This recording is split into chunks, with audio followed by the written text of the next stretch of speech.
Bonjour et bienvenue à tous et à toutes. Nous faisons un point aujourd'hui sur le patrimoine et fiscalité des non-résidents. Bonjour à tous, je suis Bertrand Cosson, directeur de l'ingénierie patrimoniale à la Banque Transatlantique à Paris. Et je suis Nathalie Balestan, directrice adjointe d'une agence de la Banque Transatlantique à Paris également.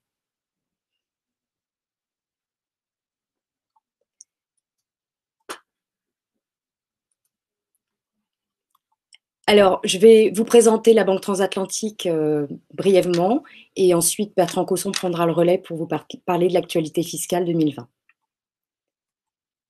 Alors, la Banque Transatlantique fait partie d'un grand groupe, le Crédit Mutuel Alliance Fédérale, qui est un groupe solide, comme vous pouvez le constater de par les notes qu'il obtient. Plusieurs marques, donc Réseau, Crédit Mutuel et CIC, et marque banque privée, donc, dont fait partie la Banque Transatlantique et le CIC Banque Privée. Le contexte international est de plus en plus complexe de par plusieurs facteurs. L'accroissement des flux dématérialisés, des mouvements de capitaux de plus en plus importants, de contraintes réglementaires, que ce soit au niveau national, international ou européen, des régimes fiscaux et des cadres juridiques locaux, politique sectorielle des établissements financiers également, et puis de par des non-résidents qui disposent d'un patrimoine, que ce soit international ou en France, et qui souhaitent le développer, et également la mobilité des membres de la famille. D'où la nécessité d'une expertise que nous proposons. Avec un dispositif international, comme vous pouvez le constater, la banque possède une présence mondiale. Alors, par le biais de bureaux de représentation ou de filiales, nous avons une expertise dans tous ces des bureaux et des filiales dans tous ces pays indiqués. Notre expertise, nous accompagnons donc les Français expatriés, salariés de grands groupes, chefs d'entreprise vivant à l'étranger, mais également les investisseurs, les grandes fortunes établies à l'étranger, et également les hauts fonctionnaires français. Des investisseurs étrangers également souhaitant avoir accès au marché européen. Donc le client est au centre de notre relation par le biais évidemment de la banque au quotidien, des investissements, du conseil, du financement également et de la philanthropie. C'est un sujet qui intéresse beaucoup nos clients. Je laisse la parole à Bertrand Cosson pour l'actualité fiscale. Merci Nathalie, donc à nouveau bonjour à tous. Donc on a prévu un petit programme d'actualité fiscale, donc on a prévu à peu près une vingtaine de minutes de présentation et bien évidemment vous pouvez poser vos questions soit au long de l'exposé, soit à la fin et on les prendra bien évidemment à la fin de l'exposé. Alors, dans les domaines d'actualité, puisque l'idée c'est de faire le point, avant d'attaquer la partie loi de finances 2020, surtout sur la fiscalité des particuliers, on voulait intervenir sur deux sujets qui intéressent à la fois les résidents et les non-résidents. Le premier sujet qui est l'abus de droit fiscal.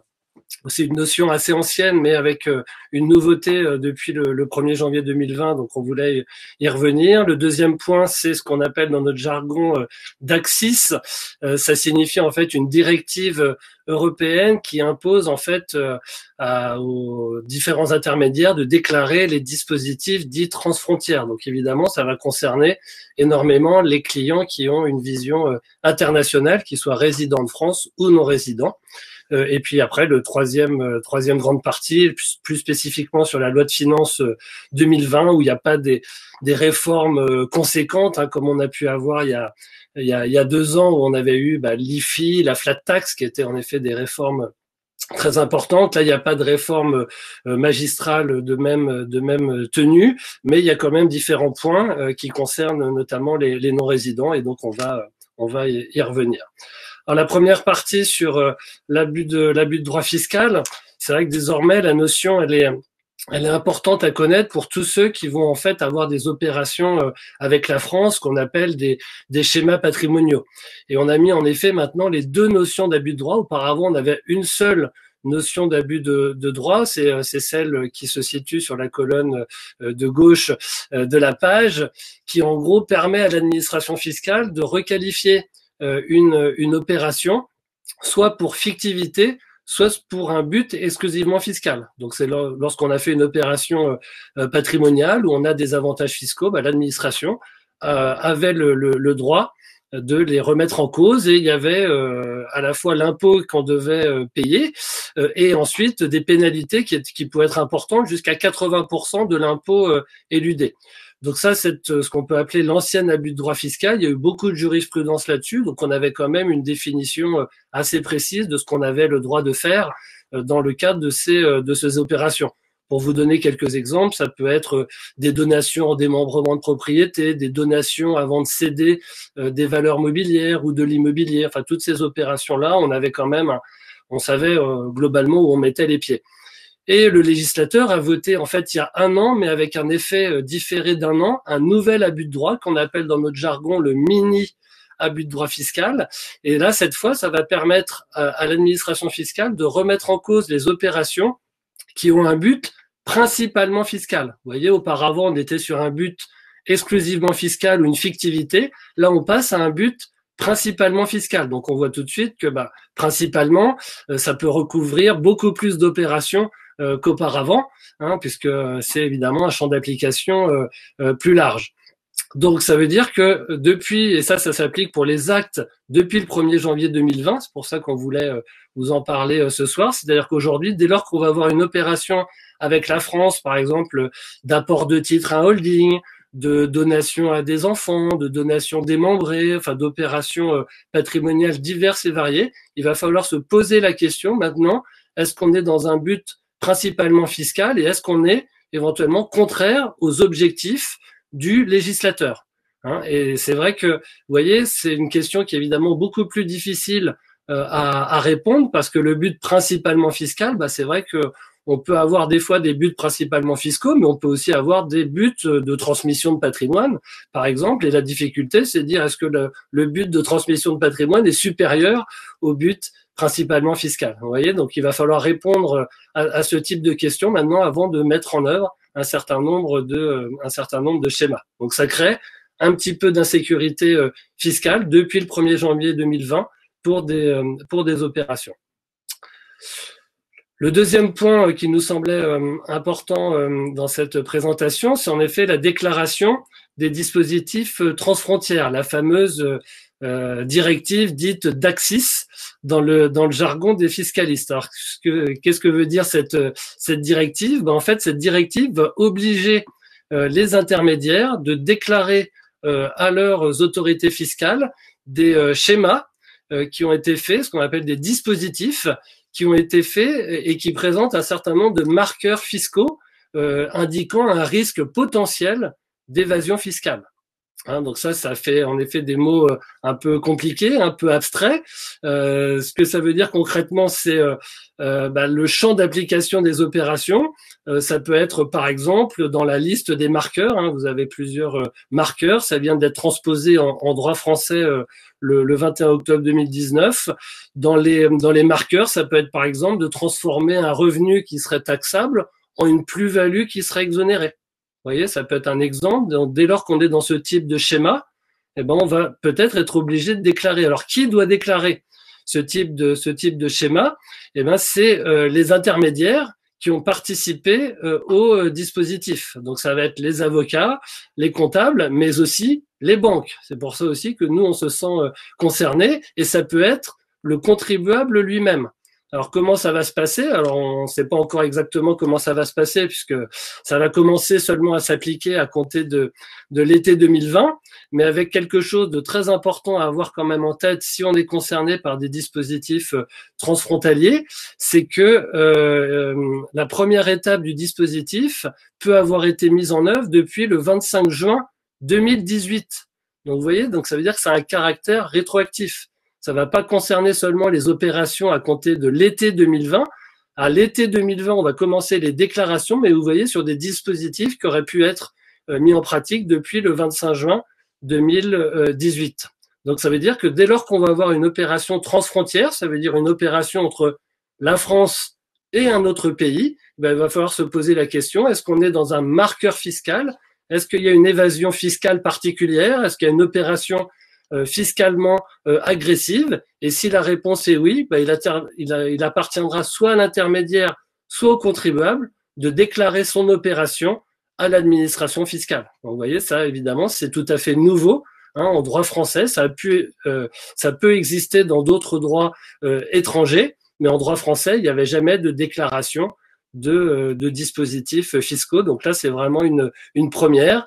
On attend encore des clarifications sur le champ d'application, puisque l'administration n'a pas encore commenté les dispositifs. Mais c'est vrai que voilà, ça peut concerner, par exemple, pour vous donner peut-être un exemple, vous êtes soit résident français, vous constituez une holding à l'étranger, ou pourquoi pas, vous êtes résident à l'étranger, vous allez constituer un certain nombre de sociétés en France dont vous allez avoir des avantages fiscaux, que ce soit en matière d'impôt sur le revenu ou en matière d'IFI, voire de droit de succession. Ben là, on va se poser la question, est-ce que c'est une opération, vous voyez, fiscalement agressive qu'il va falloir éventuellement déclarer à l'administration? Ça ne veut pas dire qu'on est imposé forcément dessus, mais ça veut dire que l'administration française ou du pays en question, puisque c'est une directive européenne, bah, pourra avoir connaissance de votre schéma et forcément, ce sera plus facile pour elle de le contrôler, voire de le requalifier si elle considère que le schéma était trop agressif.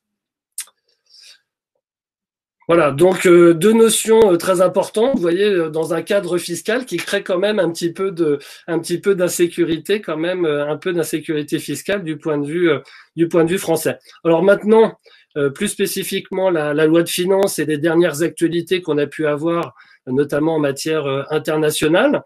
La première qui a été peut-être je dirais la mesure la plus médiatisée, en tout cas qui a fait beaucoup écrire en France là-dessus, même si ça concerne finalement peu de personnes sans doute, mais c'est la domiciliation fiscale des dirigeants des grandes entreprises.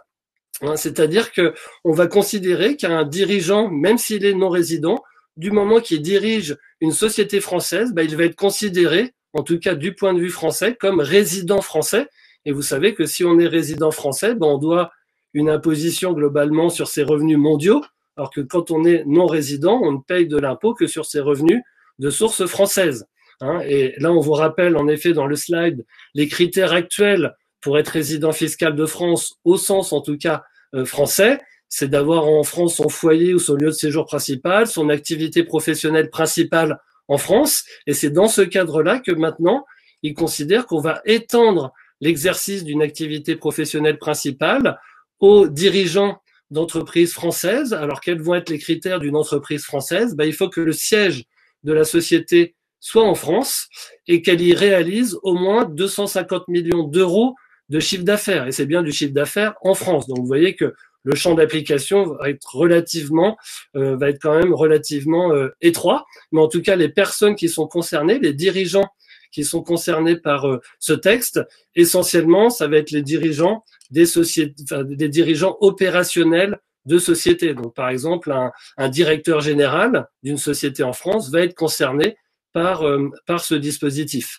Alors, attention quand même tout de même, il y a quand même deux bémols à l'application de ce texte. La première, c'est que le dirigeant, il peut quand même prouver que finalement son activité, il a une activité en France, mais il a une activité plus importante dans un autre pays, peut-être le pays de sa résidence fiscale, donc il peut quand même apporter la preuve contraire.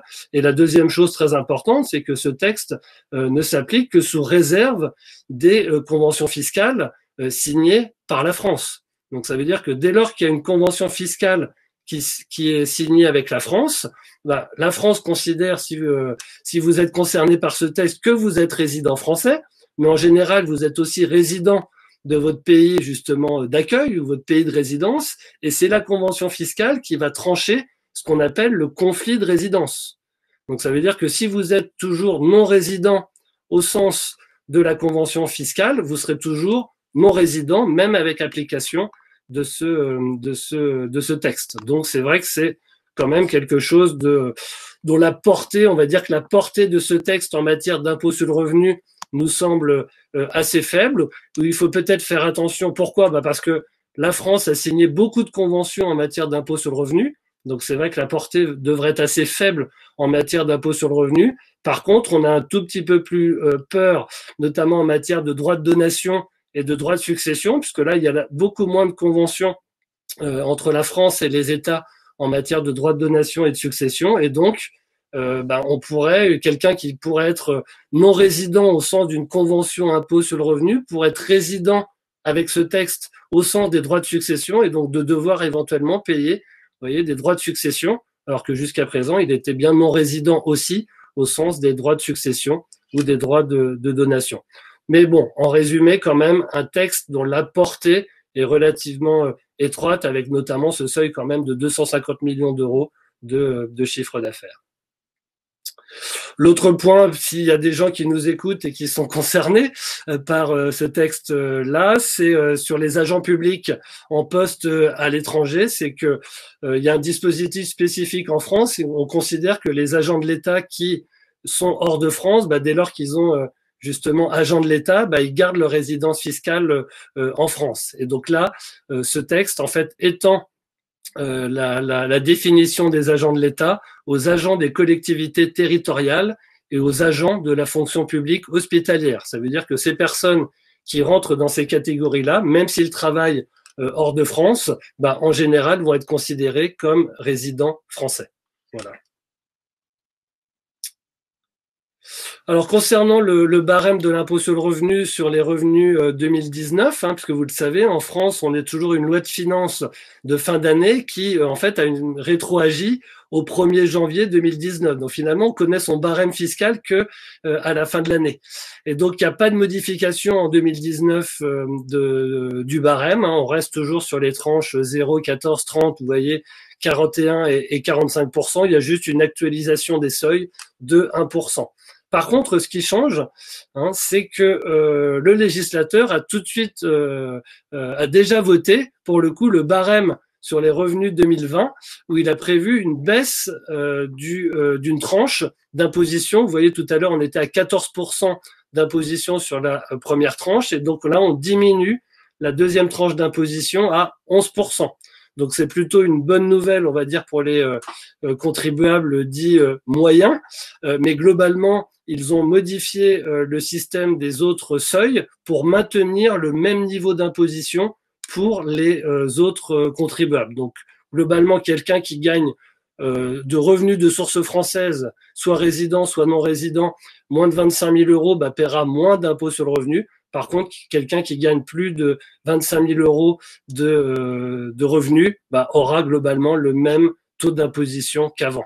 C'est neutre globalement pour les revenus importants. Donc, modification du barème, mais pas un impact forcément très important, en tout cas pour les contribuables au-delà de ce seuil. Alors, plus spécifiquement sur les non-résidents, il avait été voté l'année dernière une modification de la retenue à la source, notamment pour tous ceux qui ont des salaires ou des retraites imposables en France. Donc ça veut dire qu'ils sont non résidents, mais ils continuent à avoir des salaires ou des retraites de source française taxables en France. Et là, la dernière loi de finances reporte en fait d'un an la réforme qui a été votée il y a un an. Donc c'est un peu compliqué parfois à suivre, mais ça veut dire que concrètement pour 2020, on a exactement le même traitement qu'en 2019. Par contre, le changement va commencer à partir de 2021. Et notamment, j'ai prévu un petit exemple juste après pour, illustrer ces choses un peu compliquées. C'est qu'à partir de 2021, les tranches à 0 et à 12% ne seront plus libératoires de l'impôt sur le revenu. Et le fait de passer à la suppression des tranches de 0, 12 et 20 à un prélèvement à la source comme pour les résidents, c'est reporté à 2023. Donc je vais prendre tout de suite le petit exemple parce que c'est ça qui est le plus parlant. Je reviendrai éventuellement sur les taux après. Voilà le petit exemple si vous arrivez à suivre. Donc là c'est quelqu'un qui a 25 000 euros, donc un non-résident qui a 25 000 euros de salaire. Là j'ai pris des gains de stock option mais imposés en salaire. On peut retenir que c'est du salaire de source française. Donc en 2020, comment il est imposé? Il a 25 000 de gains, il a le droit à un abattement de 10%, donc il va être fiscalisé sur 22 500 euros. Et après, vous avez la retenue à la source dont je viens de vous parler, qui est à 0 et 12%. Lui, dans son cas de figure, ça lui fait 900 euros d'impôt sur le revenu. et il n'est pas dans la tranche à 20%. Donc globalement, cette personne aujourd'hui, en 2020, va payer 900 euros d'impôt sur le revenu. C'est libératoire de l'impôt sur le revenu.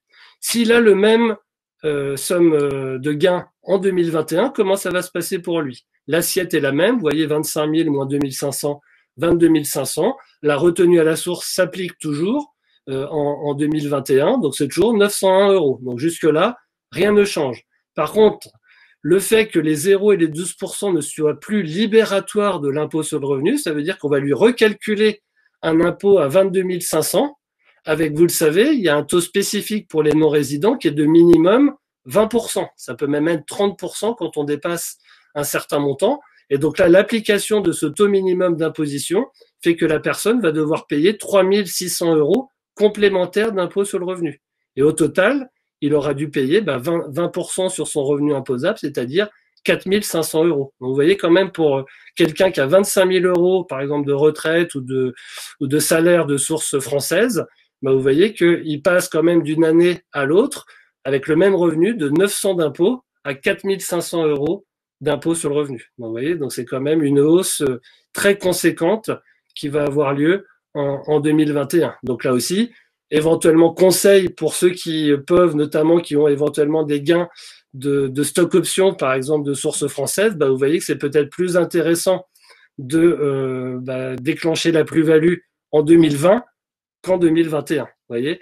Et le dernière colonne, c'est en 2023, où là, normalement, évidemment, le texte a peut-être encore le temps de changer, mais normalement en 2023, où là, on va passer à une retenue à la source, on supprime les 0 et les 12%, et on passe uniquement à une retenue à la source dite au taux neutre.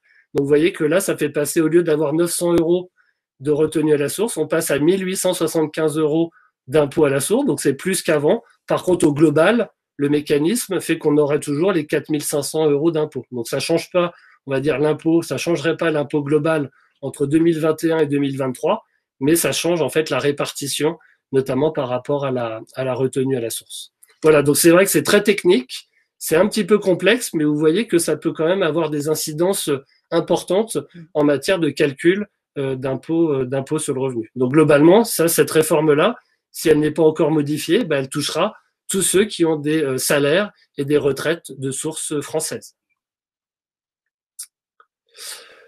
Autre point sur la location meublée. Donc là, c'est vrai que c'est une réforme un petit peu technique, et c'est vrai qu'il y a beaucoup de non-résidents qui font de la location meublée. Globalement, ce qui change, et il y avait déjà eu des décisions du Conseil constitutionnel, il y avait déjà eu aussi des réponses de l'administration, mais globalement, ça c'est dans la loi de finances. À compter de 2020, pour être en loueur en meublé dit professionnel, il suffit d'avoir plus de 23 000 euros de recettes et que ces recettes représentent plus de 50% des revenus professionnels du foyer. Et ce qui est très important pour les non-résidents, c'est comment on calcule ces 50%. Eh ben, les 50% pour les non-résidents sont calculés uniquement par leurs revenus de source française.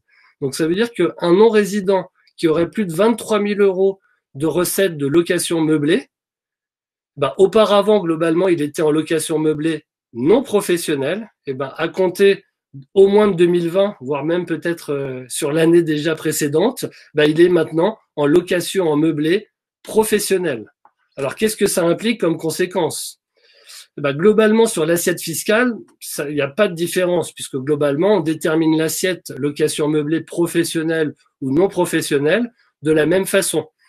Où il va falloir se poser un certain nombre de questions. Je vais en prendre deux qui me semblent les principales dans le temps imparti. C'est est-ce que ça rend éventuellement assujetti aux cotisations sociales? Puisqu'un loueur en meublé non professionnel, normalement, il pouvait être éventuellement aux prélèvements sociaux sur les revenus du patrimoine. Vous savez, les 7,5% et les 17,2%. J'en dis un mot juste après. Mais il ne pouvait pas avoir normalement d'autres cotisations sociales. Donc, il va y avoir une question sur les cotisations sociales. Et le deuxième point, ça va être en matière de plus-value. C'est est-ce que le fait d'être en location meublée professionnelle, est-ce que c'est plus intéressant ou moins intéressant? En règle générale, ce sera plus intéressant d'être en plus-value professionnelle. Donc là, c'est plutôt globalement, après, il faut faire des calculs. Ça dépend de la situation, des seuils de recettes. notamment du délai de détention des biens. Mais globalement, ce sera plus intéressant pour les non-résidents d'être en plus-value professionnelle. Donc là, c'est plutôt, je pense, globalement une bonne nouvelle. Juste faire peut-être attention au point des cotisations sociales. Voilà, les prélèvements sociaux. Je vous en ai mis juste une page parce qu'il n'y a pas véritablement de nouveauté dans la loi de finances, mais c'est vrai qu'on a souvent beaucoup de questions des non-résidents sur les prélèvements sociaux. Hein. En général, quand on est non-résident, on a les prélèvements sociaux uniquement sur ses revenus immobiliers et les plus-values immobilières, justement, que sur l'aspect immobilier. Et c'est vrai qu'il y avait une grande réforme l'année dernière, où globalement, si on est résident d'un pays européen et soumis au régime de sécurité sociale de ce pays européen, on est plutôt à 7,5%. On a uniquement le prélèvement de solidarité. Par contre, quand on est résident hors Union européenne et soumis à un régime de sécurité sociale hors Union européenne, ben là, c'est là où on va avoir toujours les 17,2% de prélèvements sociaux qui vont s'appliquer, comme pour les résidents français. Et donc ça, c'est vrai que ça crée beaucoup de questions. Je sais que c'est un sujet assez polémique en général avec les non-résidents. Si vous avez des questions, on essaiera d'y répondre. Et puis le dernier point de l'exposé sur la taxe d'habitation, parce que ça, c'est vrai que c'est une réforme très importante et globalement, ça va plutôt concerner les résidents que les non-résidents. Mais bon, c'est quand même important de savoir qu'il y a une grande réforme de la taxe d'habitation qui prévoit globalement la suppression de la taxe d'habitation sur les résidences principales à compter de 2023. Donc à côté de 2023, il n'y aura plus de taxe d'habitation sur les résidences principales. Par contre, vont toujours continuer la taxe d'habitation sur les résidences secondaires. Là, il n'y aura pas de changement là-dessus. Hein. Et puis sur les résidences principales, il y a même une exonération progressive. Hein. Il y aura 30% d'exonération en 2021, 65% d'exonération en 2022 pour aboutir à une exonération totale en 2023. Voilà globalement les points que je voulais aborder avec vous, et j'ai juste mis pour ceux qui ont des entreprises en France ou qui envisagent de créer peut-être une entreprise en France, un petit rappel de l'impôt sur les sociétés, puisque c'est vrai que ça devient un petit peu compliqué des fois en France de suivre ne serait-ce que le taux d'impôt sur les sociétés. Aujourd'hui, en 2020, il y a eu des petits changements dans la loi de finances, mais essentiellement pour les grandes entreprises. Pour les PME, globalement, on a un taux toujours à 15% et après, on a un taux à 28% d'impôt sur les sociétés. Et éventuellement, si on est une grande entreprise, on peut avoir encore un taux d'impôt sur les sociétés à 31%. Et sinon, ce qui avait été prévu de baisser le taux d'impôt sur les sociétés à 25% en 2022, ça c'est toujours vrai. Ça a toujours été, pour l'instant, maintenu d'avoir un taux d'IS à 25%.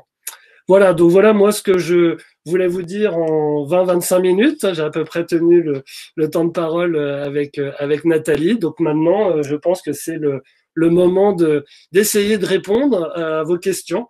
Donc on va les prendre en direct, plus ou moins les unes par rapport aux autres. On va peut-être les grouper si on voit qu'il y a des thèmes récurrents. Alors on va essayer de répondre à un maximum de questions. On ne pourra peut-être pas traiter toutes les questions.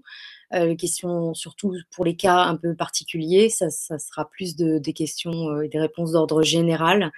N'ayez pas d'inquiétude, vous aurez vous aurez le moyen d'avoir réponse à vos questions.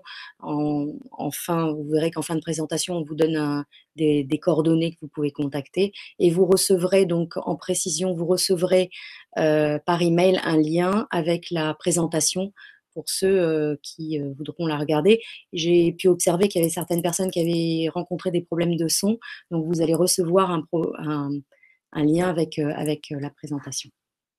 Alors, je vais regrouper, là je vois qu'il y a pas mal de questions sur des personnes qui ont hérité d'un appartement en France et qui sont résidents de différents pays, mais globalement le raisonnement va être le même.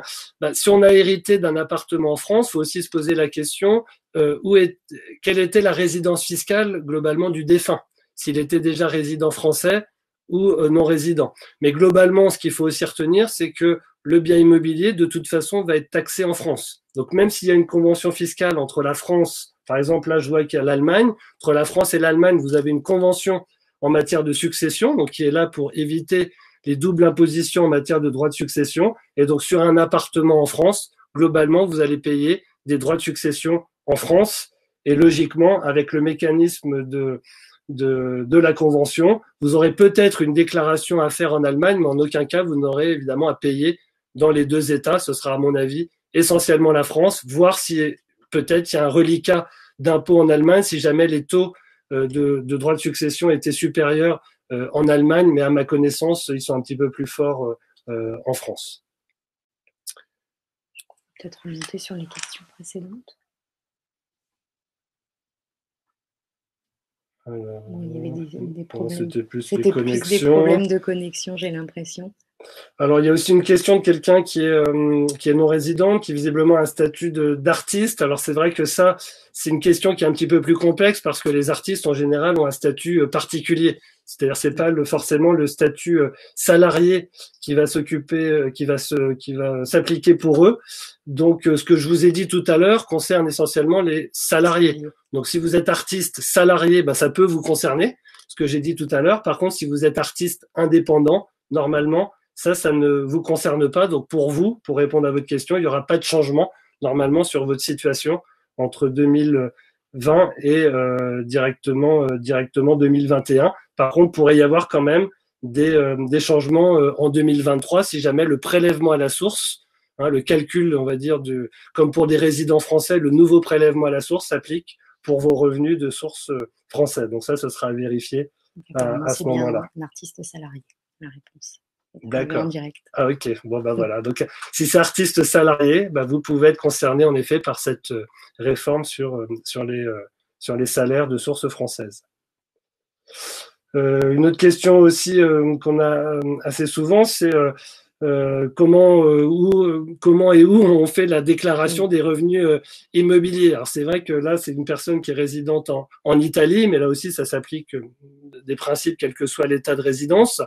C'est que la convention entre la France et l'Italie prévoit que les revenus immobiliers sont taxables dans le pays de situation du bien, donc en France. Donc ça veut dire que vous devez faire une déclaration soit sur les revenus fonciers si c'est de la location nue, soit ce que je vous disais tout à l'heure de location meublée, c'est une déclaration bénéfices industriels et commerciaux.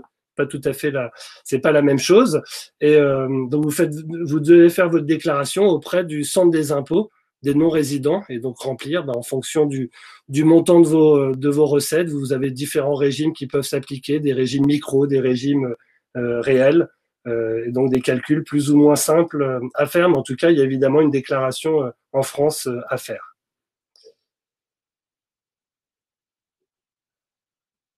Alors, là, je vois aussi, il y a des questions, parce que c'est vrai qu'on ne l'a pas abordé, on peut en dire quelques mots sur tout ce qui est revenus financiers. C'est vrai qu'on ne l'a pas abordé parce qu'il n'y a pas de nouveauté dans la loi de finances sur les revenus financiers pour les non-résidents. La grande réforme, la grande nouveauté, c'était la flat tax qui a été instaurée en 2018. Donc globalement, pour un non-résident aujourd'hui, sur ses revenus financiers, globalement, en général, sur les intérêts, il n'a pas d'imposition en France. En général, la plupart des intérêts sont exonérés. Par exemple, les intérêts d'un livret bancaire, un non-résident ne paye pas d'impôt là-dessus. Où il va payer des impôts encore en France, c'est sur les dividendes. Par contre, les dividendes de source française, c'est là où la flat tax s'applique. En règle générale, vous allez payer 12,8% d'impôts en France et vous devez redéclarer, bien évidemment, ces dividendes dans votre pays de résidence. Là, il faut vérifier, mais en tout cas, du point de vue français, il y aura 12,8% qui, en général, sont pris à la source lors du détachement du dividende. Et enfin, là, c'est un sujet qui peut être un peu plus compliqué, l'assurance vie. Comment ça se passe, l'assurance vie? Donc, l'assurance vie, on est plus proche des intérêts, mais avec un régime particulier. Donc là, tout dépend si vous avez versé les primes avant ou après septembre 2017. Si vous avez versé les primes avant septembre 2017, globalement, la France, elle va prendre 35, 15 ou 7,5 selon la durée de votre contrat. Si votre contrat a plus de 8 ans, en règle générale, la France va prendre 7,5%. Et après, il faut regarder si la convention fiscale entre la France et votre pays de résidence vous permet, le cas échéant, d'avoir 0% de fiscalité. Il y a pas mal de pays où on a 0% de fiscalité, mais là, il faut demander l'application de la convention. Et si jamais vous avez versé les primes après septembre 2017, bah là, vous êtes dans le nouveau régime dit de la flat tax. Et donc là, a priori, ce sera plutôt 12,8% qui vont s'appliquer sur ces primes, donc à la source. Et après, toujours regarder, bien évidemment, la convention fiscale et quelle est l'imposition dans votre pays de résidence. Alors, je regarde. J'en profite pour vous préciser que vous avez sous les yeux les coordonnées auxquelles nous sommes joignables, l'adresse mail et le numéro de téléphone. Donc, n'hésitez pas à nous solliciter et à nous contacter, bien entendu. Alors, attendez, il y a des questions. J'essaie, oui, de voir ça. Alors, c'est pas évident comme ça, mais... Alors oui, il y a une question intéressante qui complète un peu le propos que j'ai eu avant. C'est bonjour, une résidence en France est-elle toujours considérée comme résidence secondaire quand on est non-résident? Globalement, oui, c'est vrai que c'est compliqué de dire qu'on a une résidence principale en France dès lors qu'on est non-résident. Par contre, il avait été voté il y a un an un texte qui permet en fait aux gens qui ont une résidence principale au moment de leur départ de France et de la vendre éventuellement après. Parce que c'est vrai qu'ils n'ont pas forcément le temps de vendre en exonération d'impôt sur la plus-value leur résidence principale avant de quitter la France. Donc ça veut dire que dans certaines situations, il faut regarder si on peut pas garder en fait une résidence principale au moins pendant un an après le départ, notamment pour la vendre en exonération de plus-value. Mais par rapport à ce que je vous disais tout à l'heure sur la taxe d'habitation, c'est vrai que c'est en général pas possible de dire qu'on a une résidence principale en France dès lors qu'on est non-résident de France par rapport à la taxe d'habitation.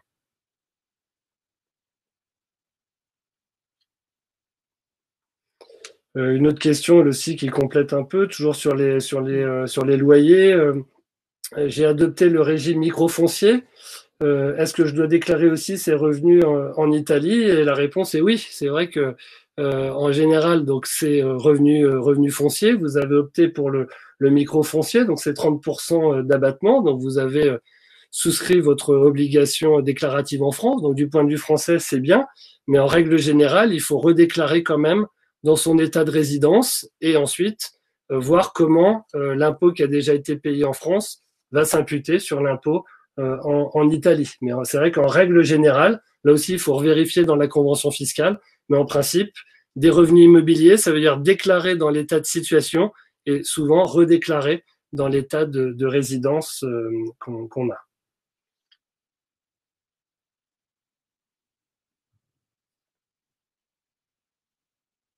Alors, il y a une question, mais qui est un petit peu compliquée. Je suis pas sûr de pouvoir répondre en direct sur les retraites franco-allemandes, parce que je sais qu'il y a eu des discussions entre les États là-dessus pour savoir qui devait prélever, mais là, j'ai pas forcément la réponse immédiate.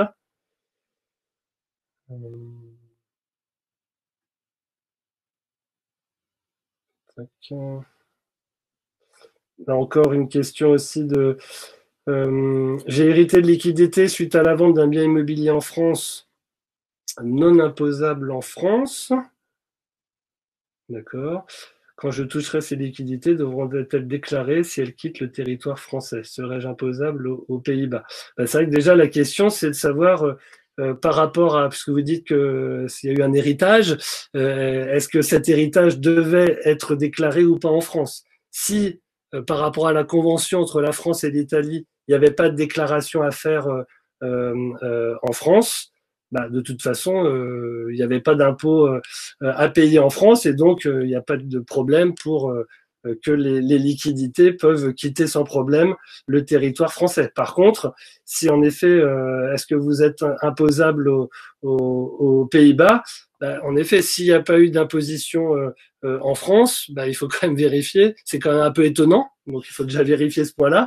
Et s'il n'y a pas eu d'imposition en France, il faut quand même regarder s'il n'y avait pas une imposition aux Pays-Bas. Mais là aussi, comme je vous le disais tout à l'heure, il faut déjà regarder quelle était la résidence fiscale du défunt qui a provoqué justement cette succession. Et puis voilà, et voir justement si les droits de succession devaient être payés en France ou pas.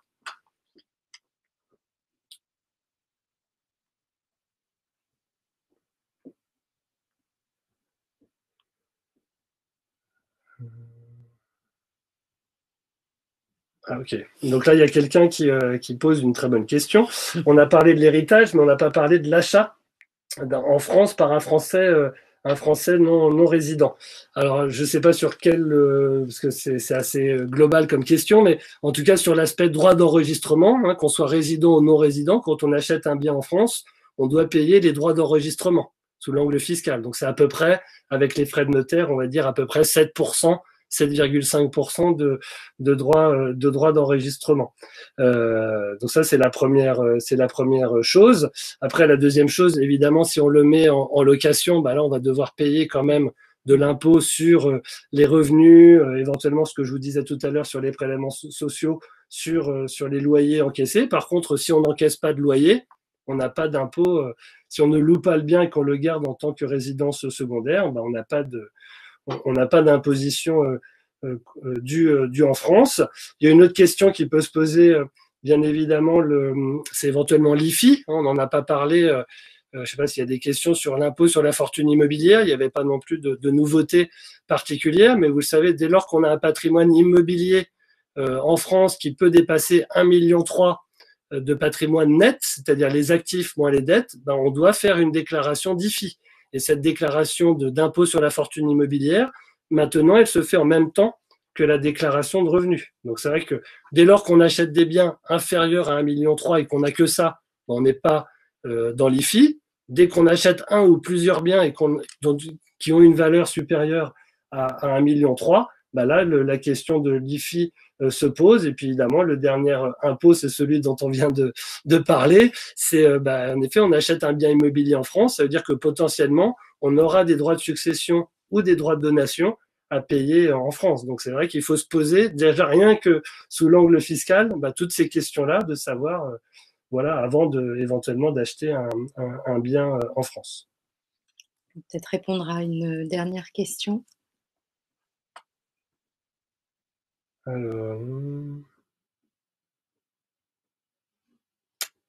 Alors, il y a aussi des questions sur les taux minimums d'imposition. Alors, je vais peut-être juste reprendre un slide parce que j'ai passé très rapidement dessus. C'est vrai que ça, c'est un changement qui a 1 an, donc il est déjà ancien pour les fiscalistes. Et c'est vrai que c'est pas si vieux que ça. Donc là, vous voyez, en effet, c'est le changement qui a eu lieu l'année dernière. C'est que auparavant, on avait un taux minimum d'imposition pour un non-résident de 20%. Ça voulait dire que si on a des revenus soumis au barème. Donc, par exemple, c'est pas les dividendes. Je vous disais tout à l'heure, les dividendes, c'est 12,8%. Ils sont pas soumis à ce taux minimum d'imposition. Mais par exemple, si on a en effet des salaires ou des retraites de source française ou des revenus immobiliers de source française, on peut être soumis à ce taux minimum d'imposition. Et c'est vrai qu'il est passé, vous le voyez dans le tableau, à 30% au-delà de 27 794 euros. Donc aujourd'hui, depuis maintenant 2 ans, on a ce taux minimum d'imposition qui est passé de 20 à 30% dès lors qu'on dépasse les 27 794. Et vous voyez, ça se calcule par tranche, c'est-à-dire c'est 20% minimum jusqu'à 27 000 euros. Et au-delà de 27 000 et quelques euros, c'est 30% de taux minimum d'imposition. Donc c'est vrai que si on a des revenus, par exemple des revenus immobiliers très importants, c'est vrai qu'on peut avoir ce taux minimum d'imposition. Et si on trouve que ce taux est trop important, on peut éventuellement demander, c'est une des questions que j'ai vues, de faire appliquer ce qu'on appelle un taux moyen d'imposition. Mais dans ces conditions-là, il faut déclarer ses revenus mondiaux, ce qui est souvent compliqué pour les non-résidents de déclarer leurs revenus mondiaux et qui, des fois, fait que finalement, le taux moyen d'imposition ne va pas forcément être très intéressant par rapport à ce taux minimum d'imposition. Donc c'est vrai que nous, peu de clients font ce calcul du taux moyen d'imposition. Alors, des fois, peut-être qu'ils devraient quand même le faire parce que auparavant, peut-être qu'à 20%, on était toujours en dessous, mais maintenant, à 30%, bah, peut-être que on pourrait être sur un taux moyen plus faible que ces taux minimum d'imposition. Mais vous voyez, ça nécessite quand même un calcul un peu plus compliqué, puisque là, il faut intégrer tous ses revenus, faire des calculs au barème, etc., avec son quotient familial. Donc là, c'est évidemment une procédure plus complexe, mais qui est tout à fait possible. Eh bien, il nous reste à vous remercier de nous avoir suivis. Nous tâcherons donc, comme indiqué, de répondre ultérieurement, en tout cas, aux questions auxquelles nous n'avons pas pu répondre en direct. Et nous vous remercions de nous avoir suivis. Merci pour toutes ces excellentes questions et j'espère à bientôt. À bientôt. Au revoir. Au revoir.